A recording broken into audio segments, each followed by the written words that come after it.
Et si le plus grand piège du shaitan n'était pas un ennemi, mais une voie familière que tu fais confiance? Dans l'islam, le mal ne se présente pas toujours sous une forme effrayante. Il se cache souvent dans la proximité, dans les mots bienveillants, dans les conseils répétés. Aujourd'hui, nous allons parler d'un sujet délicat, profond et essentiel.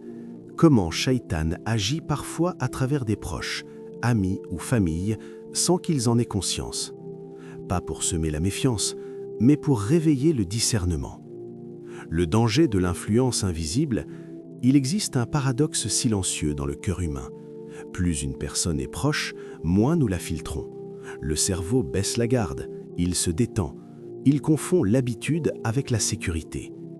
Psychologiquement, la familiarité désactive l'alarme intérieure. Quand une parole vient d'un inconnu, elle est analysée.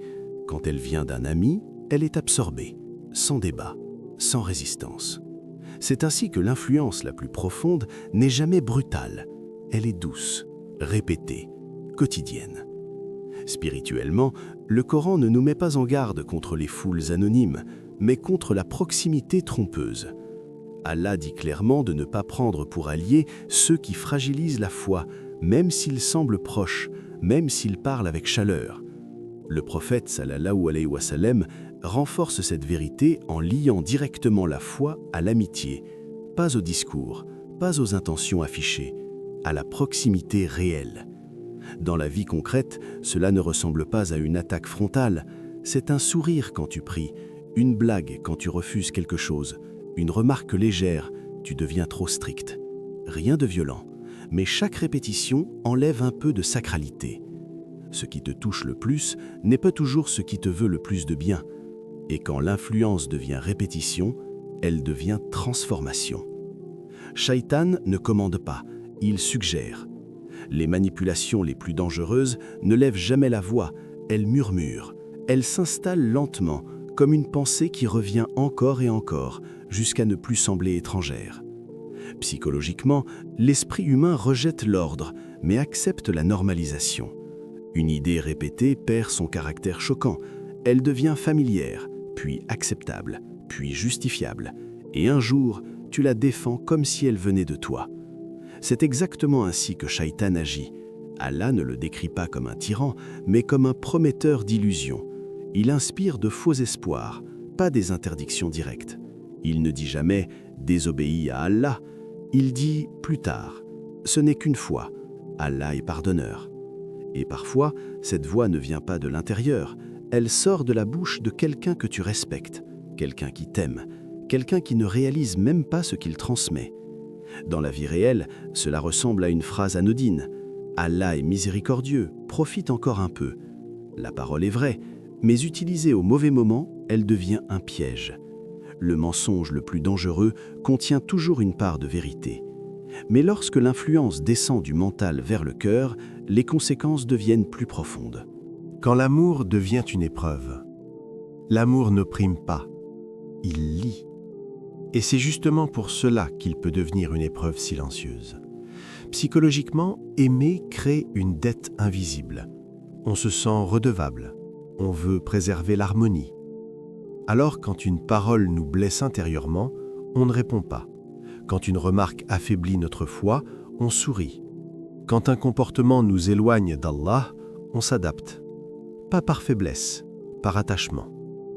Le cœur humain préfère parfois la paix émotionnelle à la vérité spirituelle.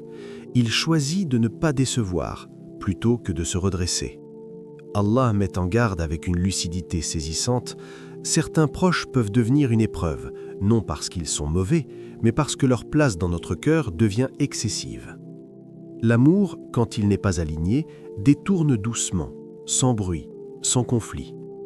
Ibn Taymiyyah résume cette réalité avec une précision tranchante. Tout ce qui t'éloigne d'Allah est un mal, même s'il se présente sous une forme aimable, rassurante, familière. Dans la vie réelle, cela ressemble à cette phrase. Tu étais mieux avant d'essayer de changer, avant de te rapprocher d'Allah. Mais mieux pour qui? Tout amour qui t'éloigne d'Allah doit être rééquilibré, pas adoré.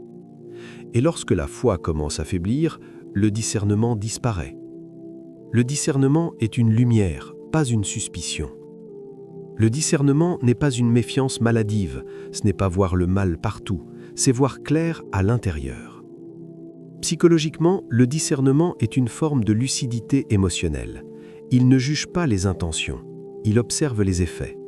Il ne demande pas « que voulait-il dire ?», il demande « qu'est-ce que cela produit en moi ?»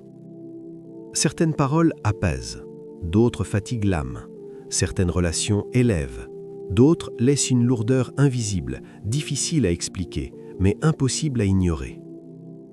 Spirituellement, Allah décrit la guidance comme une lumière qui fait passer des ténèbres à la clarté. Quand cette lumière est présente, le cœur devient sensible. Il perçoit ce qui l'éloigne avant même que l'esprit ne formule une explication. C'est pour cela que le prophète sallallahu alayhi wa sallam invoquait constamment pour la vérité, pas seulement pour la connaître, mais pour avoir la force de la reconnaître et de la suivre. Dans la vie réelle, le discernement se manifeste par des signes discrets. Après certaines discussions, tu ressens un malaise. Ton cœur se ferme. Ta prière devient mécanique, lourde, sans goût. Ce n'est pas de l'imagination, c'est un signal intérieur. Le cœur croyant reconnaît ce que l'esprit hésite à admettre. Mais Allah, dans sa sagesse, ne laisse jamais le croyant seul. Pourquoi Allah permet ces épreuves ? Certaines épreuves ne brisent pas le cœur, elles le révèlent. Psychologiquement, les épreuves relationnelles sont parmi les plus formatrices. Elles forcent un choix intérieur, rester fidèle à ce qui rassure ou à ce qui élève. Elles exposent nos priorités réelles, pas celles que l'on proclame. Quand une relation devient inconfortable parce que tu changes, ce n'est pas un hasard, c'est un miroir. Il montre ce que chacun attend de toi et ce que toi, tu attends de ta vie. Spirituellement, Allah rappelle que la sincérité ne se prouve pas par les mots, mais par les séparations silencieuses qu'elle entraîne. Même les compagnons furent éprouvés par leurs proches.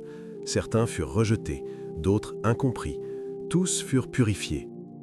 Allah ne teste pas pour punir, il teste pour distinguer, pour alléger le cœur de ce qui l'alourdit, pour enlever les attaches qui prennent la place de la confiance en lui. Dans la réalité, cela se manifeste simplement. Quand tu t'éloignes du péché, certains s'éloignent de toi. Les invitations diminuent, les messages se raréfient.